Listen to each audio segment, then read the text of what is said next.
Hi all, welcome to competitive cracker. എൻ്റെ പേര് ദിവ്യ K Jose. അപ്പം നിങ്ങൾക്കൊക്കെ ഓൾറെഡി അറിയാവുന്ന ഒരു കാര്യമാണ് സാനിറ്ററി കെമിസ്റ്റ് എന്ന പോസ്റ്റിലേക്ക് നോട്ടിഫിക്കേഷൻ വന്ന കാര്യം. അപ്പോൾ ആ പോസ്റ്റിനെ കുറിച്ചുള്ള കൂടുതൽ ഡീറ്റെയിൽസ് ആണ് നമ്മൾ ഇന്ന് നോക്കാനായിട്ട് പോകുന്നത്. അപ്പം നമുക്ക് ആദ്യമായിട്ട് ഈ ഒരു നോട്ടിഫിക്കേഷൻ വന്നു അല്ലേ? അപ്പോൾ ഇത് ആർക്കൊക്കെ അപ്ലൈ ചെയ്യാൻ പറ്റുമെന്ന് നോക്കാം. അപ്പോൾ ക്വാളിഫിക്കേഷൻ എന്ന് പറയുന്നത് BSc കെമിസ്ട്രി അല്ലെങ്കിൽ ബയോ കെമിസ്ട്രി അല്ലെങ്കിൽ മൈക്രോബയോളജി ഇത് ഡിഗ്രി ചെയ്തവർക്കാണ് ഈ ഒരു പോസ്റ്റിലേക്ക് അപ്ലൈ ചെയ്യാനായിട്ട് പറ്റുന്നത്. ഇവർക്ക് മാത്രമല്ല കേട്ടോ, അതായത് ഈ ഒരു കോഴ്സിൻ്റെ ഈക്വലൻ്റ്, അതായത് BSc കെമിസ്ട്രിക്ക് ഈക്വലൻ്റ് ആയിട്ടുള്ള കോഴ്സ് ചെയ്ത ആർക്കും ഈ ഒരു പോസ്റ്റിലേക്ക് അപ്ലൈ ചെയ്യാം. ഇപ്പോൾ എക്സാമ്പിളായിട്ട് പോളിമർ കെമിസ്ട്രി ഒക്കെ പഠിച്ചവരുണ്ടാകാം, അവർക്ക് ഓൾറെഡി ഇതിൻ്റെ ഈക്വലൻസ് സർട്ടിഫിക്കറ്റ് അപ്ലോഡ് ചെയ്തതാണ്. അപ്പോൾ അവർക്ക് എന്ത് ചെയ്യാനായിട്ട് സാധിക്കും? അവർക്ക് ഇനി ഒരു ഈക്വലൻസ് സർട്ടിഫിക്കറ്റിൻ്റെ ആവശ്യമില്ല, അവർക്ക് നേരിട്ട് അപ്ലൈ ചെയ്താൽ മതി. അതേ സമയത്ത് മറ്റു കോഴ്സുകൾ ഇതിൻ്റെ ഈക്വലൻസ് സർട്ടിഫിക്കറ്റ് നോക്കിയിട്ട് അപ്ലൈ ചെയ്യാനായിട്ട് ശ്രദ്ധിക്കുക. ഇനി ഇത് നമുക്കറിയാം, ഇത് വാട്ടർ അതോറിറ്റിയുടെ കീഴിൽ വരുന്ന ഒരു പോസ്റ്റാണ് സാനിറ്ററി കെമിസ്ട്രി എന്ന് പറയുന്നത്. അപ്പോൾ ആ ഒരു നോട്ടിഫിക്കേഷൻ്റെ ഡീറ്റെയിൽസ് ആണ് നോക്കാനായിട്ട് പോകുന്നത്. കാറ്റഗറി നമ്പർ 127/2023 നോട്ടിഫിക്കേഷനാണിത്. സ്കെയിൽ ഓഫ് പേ എന്ന് പറയുന്നത് 36,500 തൊട്ട് 89,000 വരെ. അപ്പം നോക്കുക, നല്ലൊരു സാലറി സ്കെയിലുള്ള പോസ്റ്റാണ് ഏതെന്ന് പറയുന്നത് സാനിറ്ററി കെമിസ്ട്രി എന്ന് പറയുന്നത്.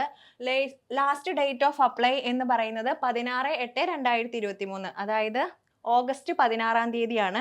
അപ്പോൾ നിങ്ങൾ ഈ അപ്ലൈ ചെയ്യാനായിട്ട് ക്വാളിഫിക്കേഷൻ ഉള്ളവരൊക്കെ ലാസ്റ്റ് ഡേറ്റ് നോക്കി നിൽക്കേണ്ട കാര്യമില്ല, ഉടനെ തന്നെ പോയി അപ്ലൈ ചെയ്യുക. കാരണം നിങ്ങൾ ഇതിൻ്റെ ഒരു പേയ്മെൻ്റ് ഒക്കെ നോക്കിയാൽ അറിയാം, അത്യാവശ്യം സ്റ്റാൻഡേർഡ് ആയിട്ടുള്ളൊരു പോസ്റ്റാണ് അല്ലേ സാനിറ്ററി കെമിസ്ട്രി എന്ന് പറയുന്നത്. പ്രത്യേകിച്ച് കെമിസ്ട്രി ഒക്കെ മെയിനായിട്ട് പഠിച്ചവരെ സംബന്ധിച്ച് അതാത് സബ്ജക്റ്റിൽ ആ ഒരു സബ്ജക്റ്റ് ബേസ് ചെയ്തിട്ടുള്ള ജോബ് കിട്ടാനായിട്ട് ഒരുപാട് ആഗ്രഹം ഉണ്ടാകും. അപ്പോൾ അങ്ങനെയുള്ളവരെ സംബന്ധിച്ച് ഇത് വളരെ നല്ലൊരു അവസരമാണ്, അതുകൊണ്ട് പാഴാക്കരുത്. എത്രയും വേഗം തന്നെ അപ്ലൈ ചെയ്യാനായിട്ട് ശ്രദ്ധിക്കുക. അതിനുശേഷം നിങ്ങൾ പഠിച്ചു തുടങ്ങുക. ഇനി ഇതിൻ്റെ കഴിഞ്ഞ എക്സാം നടന്നത്, അതായത് ഇതിന് മുമ്പുള്ള എക്സാമിൻ്റെ ഡേറ്റ് എന്ന് പറയുന്നത് 27/1/2021, അതായത് 2021 കഴിഞ്ഞ എക്സാം നടന്നൊരു പോസ്റ്റിനാണ് വീണ്ടും 2023 നോട്ടിഫിക്കേഷൻ വന്നിരിക്കുന്നത്. അപ്പോൾ ആലോചിച്ച് നോക്കൂ, 2021 എക്സാം നടന്നിട്ടുണ്ടെങ്കിൽ ഏകദേശം എന്തായിരിക്കും, 2021 അവസാനത്തോടു കൂടി ആയിരിക്കും അല്ലേ റാങ്ക് ലിസ്റ്റ് വന്നത്. അപ്പോൾ എന്താണ്, 2023 അവസാനത്തോടു കൂടിയാണ് ഇതിൻ്റെ റാങ്ക് ലിസ്റ്റിൻ്റെ കാലാവധി അവസാനിക്കുള്ളൂ. എന്നിട്ട് പോലും എന്താണ്, പുതിയ നോട്ടിഫിക്കേഷൻ വന്നു. അതെന്തുകൊണ്ടാണെന്ന് ചോദിച്ചിട്ടുണ്ടെങ്കിൽ കഴിഞ്ഞിട്ടുള്ള ഈ ലിസ്റ്റിൽ നിന്ന് 12 പേർക്കാണ് അഡ്വൈസ് പോയത്. അതായത് മെയിൻ ലിസ്റ്റിൽ നിന്നാണ് 12 പേര്, ഓപ്പൺ കാറ്റഗറിയിൽ നിന്ന് 12 അഡ്വൈസ് പോയിട്ടുണ്ട്. എന്ന് വെച്ചിട്ടുണ്ടെങ്കിൽ ഇവിടെ കഴിഞ്ഞ നോട്ടിഫിക്കേഷൻ വന്നപ്പം ആകെ ഒരു പോസ്റ്റ് ആയിരുന്നു വേക്കൻസി റിപ്പോർട്ട് ചെയ്തിരുന്നത്.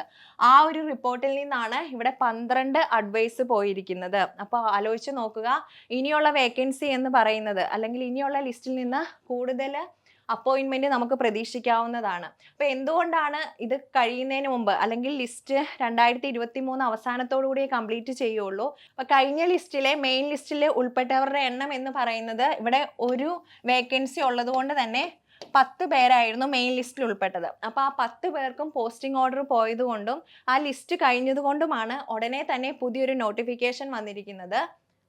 അപ്പം ഈ തവണത്തെ വേക്കൻസി, അതായത് ഇപ്പം നോട്ടിഫിക്കേഷൻ വന്നതനുസരിച്ചിട്ടുള്ള ഈ തവണത്തെ വേക്കൻസി എന്ന് റിപ്പോർട്ട് ചെയ്തിരിക്കുന്നത് എത്ര എണ്ണമാണ്? 4 എണ്ണമാണ്. അപ്പം നമ്മൾ ആലോചിച്ച് നോക്കുക, കഴിഞ്ഞ തവണ ഒരു വേക്കൻസി ഉള്ളപ്പോഴാണ് 12 എണ്ണം അഡ്വൈസ് പോയത്. ഈ തവണ ഇപ്പം തന്നെ ഓൾറെഡി എത്ര വേക്കൻസി ഉണ്ട്? 4 വേക്കൻസി ഉണ്ട് അല്ലേ? അപ്പോൾ നമുക്കറിയാം, വാട്ടർ അതോറിറ്റീനെ സംബന്ധിച്ച് കുറേ പുതിയ പ്രൊജക്റ്റുകളൊക്കെ നടന്നുകൊണ്ടിരിക്കുകയാണ്. അതുകൊണ്ട് തന്നെ എന്താണ്, ഈ സാനിറ്ററി കെമിസ്റ്റ് അങ്ങനെയുള്ള പോസ്റ്റുകളുടെയൊക്കെ എണ്ണം കൂടി വരും. അതുകൊണ്ട് തന്നെ ഒരു മാക്സിമം വേക്കൻസി ഈ ഒരു ലിസ്റ്റിൽ നിന്ന് നമുക്ക് പ്രതീക്ഷിക്കാം. എത്രയും വേഗം നിങ്ങൾ ക്വാളിഫിക്കേഷൻ ഉള്ളവർ പഠിച്ചു തുടങ്ങുക. കാരണം എന്താണ്, നമുക്ക് നമ്മുടെ സബ്ജക്റ്റ് വൈസ് ഉള്ള നല്ലൊരു പോസ്റ്റാണ്. അപ്പോൾ അതിൽ ആദ്യത്തെ റാങ്കുകൾ തന്നെ കയറി ജോലി നേടാനായിട്ട് നിങ്ങൾ ശ്രദ്ധിക്കുക. ഓക്കെ, ഇനി നിങ്ങൾ ഇതിൻ്റെ സിലബസ്, ഇപ്പോൾ ഈ സാനിറ്ററി കെമിസ്റ്റിൻ്റെ നോട്ടിഫിക്കേഷൻ വന്നപ്പം നിങ്ങൾ പലരും ഗൂഗിളിലൊക്കെ സെർച്ച് ചെയ്തിട്ടുണ്ടാവാം ഇതിൻ്റെ സിലബസ് എന്ന് പറയുന്നത്. പക്ഷെ നമുക്ക് എന്താണ്, ഇതിൻ്റെ ഒരു സിലബസ് ആയിട്ട് നമുക്ക് കിട്ടുന്നില്ല. പക്ഷേ നമുക്ക് ഈ സിലബസ് എവിടെ നിന്ന് കണ്ടെത്താനായിട്ട് വരും? കഴിഞ്ഞ തവണത്തെ, അതായത് പ്രീവിയസ് ക്വസ്റ്റ്യൻ പേപ്പർ നമുക്ക് അവൈലബിൾ ആണ്. അപ്പം അതനുസരിച്ചിട്ടുള്ള ഒരു സിലബസിൻ്റെ മോഡലാണ് ഞാൻ ഇവിടെ കൊടുത്തിരിക്കുന്നത്.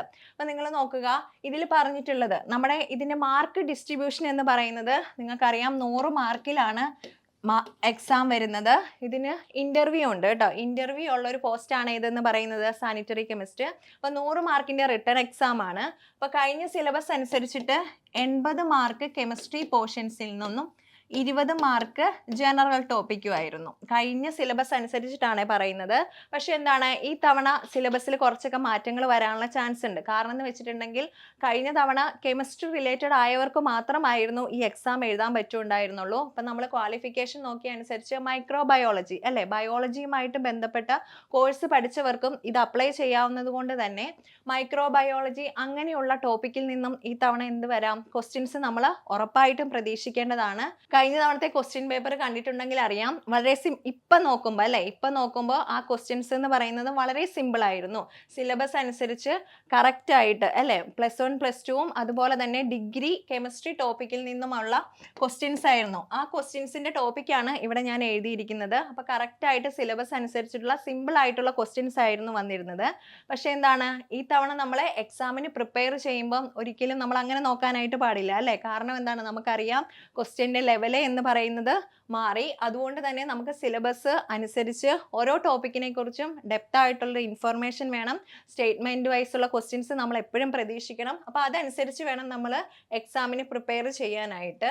അപ്പോൾ നോക്കുക, കഴിഞ്ഞ ക്വസ്റ്റ്യൻ പാറ്റേൺ വെച്ചിട്ടുള്ള സിലബസ് ആണ്. ഒന്ന് ആറ്റോമിക് സ്ട്രക്ചർ ഉണ്ട്, spectroscopy, nuclear chemistry, organo metallic chemistry, periodicity, അതുപോലെ തന്നെ chemical kinetics, surface chemistry, analytical chemistry, chromatography. ഇതൊക്കെ കഴിഞ്ഞ എക്സാമിന് ക്വസ്റ്റ്യൻ വന്നിട്ടുള്ള ടോപ്പിക്കുകളാണ് കേട്ടോ ഈ പറയുന്നത്. അപ്പം നിങ്ങൾ ഈ ടോപ്പിക്ക് എടുത്ത് നോക്കിയിട്ടുണ്ടെങ്കിൽ അറിയാം, നിങ്ങൾ ഈ BSc കെമിസ്ട്രി പഠിച്ചവർ, BEd ഉള്ളവർ പലരും എന്താണ് HSI ഫിസിക്കൽ സയൻസ് പഠിച്ചുകൊണ്ടിരിക്കുന്നവരായിരിക്കും അല്ലേ. അവർക്ക് ആ ഒരു സിലബസ് നോക്കിയാൽ അറിയാം, കെമിസ്ട്രി പോർഷൻസ് അത്യാവശ്യം എന്താണ് HSI ഫിസിക്കൽ സയൻസിലും ഇൻക്ലൂഡഡ് ആണ് അല്ലേ. എന്ന് വെച്ചിട്ടുണ്ടെങ്കിൽ +1 +2 NCERT ടെക്സ്റ്റും പിന്നെ അത്യാവശ്യമായിട്ടുള്ള ഡിഗ്രിയുടെ BSc ലെവലിൽ വരുന്ന കുറച്ച് ടോപ്പിക്കിൽ നിന്നുമാണ് ക്വസ്റ്റ്യൻസ് വന്നിരിക്കുന്നത്.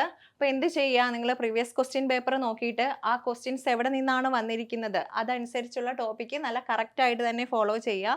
പ്രത്യേകിച്ച് HSI ഫിസിക്കൽ സയൻസ് അപ്ലൈ ചെയ്യാൻ പറ്റുന്നവരെ സംബന്ധിച്ച് ഇതും ഒരു സുവർണ അവസരമാണ്. കാരണം എന്താണ്, അവർക്ക് രണ്ടും പഠിച്ച് അല്ലേ, ഈ ഒരു ടോപ്പിക്ക് പഠിച്ചു കഴിഞ്ഞിട്ടുണ്ടെങ്കിൽ അല്ലെങ്കിൽ ഈ ഒരു സിലബസ് പഠിച്ചു കഴിഞ്ഞിട്ടുണ്ടെങ്കിൽ നിങ്ങൾക്ക് 2 എക്സാമിനും ഈസി ആയിട്ട് പ്രിപ്പയർ ചെയ്യാനായിട്ട് പറ്റും. അപ്പോൾ എന്ത് ചെയ്യാം, അപ്പം നിങ്ങൾ അത് മനസ്സിലാക്കി തന്നെ അതിനൊരു ഇമ്പോർട്ടൻസ് കൊടുത്ത്, ഇപ്പോൾ പലരും വിചാരിക്കുന്നുണ്ടാവും ഇത് 4 വേക്കൻസി അല്ലേ ഉള്ളൂ, പഠിച്ചിട്ട് കാര്യമുണ്ടോ എന്നൊക്കെ. അപ്പം ഞാൻ പറഞ്ഞു, ഓൾറെഡി കഴിഞ്ഞൊരു ലിസ്റ്റിൽ നിന്ന് ഒരു വേക്കൻസിയിൽ നിന്നാണ് 12 അഡ്വൈസ് പോയത്. അപ്പോൾ ഇതൊരു 4 വേക്കൻസിയിൽ നിന്ന് മാക്സിമം എന്താണ് വേക്കൻസി ഈ തവണയും റിപ്പോർട്ട് ചെയ്ത് പോസ്റ്റിംഗ് പോകുന്നൊരു പോസ്റ്റാണ് ഏതെന്ന് പറയുന്നത് സാനിറ്ററി കെമിസ്ട്രി എന്ന് പറയുന്നത്. അതുകൊണ്ട് തന്നെ എല്ലാവരും നല്ല രീതിയിൽ പഠിച്ചു തുടങ്ങുക. നിങ്ങൾ സാനിറ്ററി കെമിസ്ട്രി പഠിക്കുന്നതിനോടൊപ്പം തന്നെ BScയും BEdും അതുപോലെ തന്നെ K3 ഫിസിക്കൽ സയൻസ് ഒക്കെ ക്വാളിഫൈ ചെയ്തവരാണെങ്കിൽ നിങ്ങൾ HSI ഫിസിക്കൽ സയൻസിനും കൂടെ പ്രിപ്പയർ ചെയ്യുക. അപ്പോൾ HSI ഫിസിക്കൽ സയൻസിൻ്റെ പുതിയ കോഴ്സ് ഇവിടെ സ്റ്റാർട്ട് ചെയ്തിട്ടുണ്ട്. അതായത് സിലബസ് ഓറിയൻറ്റഡ് ആയിട്ട് റെക്കോർഡഡ് ക്ലാസ്സുകളും അതുപോലെ തന്നെ ആ റെക്കോർഡഡ് ക്ലാസ്സിനെ ബേസ് ചെയ്തിട്ടുള്ള ക്വസ്റ്റ്യൻ ഡിസ്കഷനായിട്ട് വീക്ക്ലി 3 ലൈവ് ക്ലാസ്സുകളും നമുക്ക് അവൈലബിൾ ആണ്. അതുപോലെ വീക്കിലി 100 മാർക്കിൻ്റെ മോഡൽ എക്സാമും ഇനി ഫ്രീ മെൻറ്റർഷിപ്പും ഉണ്ടാകും. മെൻറ്റർഷിപ്പ് എന്ന് വെച്ചിട്ടുണ്ടെങ്കിൽ നിങ്ങൾക്ക് എന്ത് സപ്പോർട്ടിന് വേണേലും ഞങ്ങൾക്ക് ഇവിടെ മെൻറ്റർമാരുണ്ട്.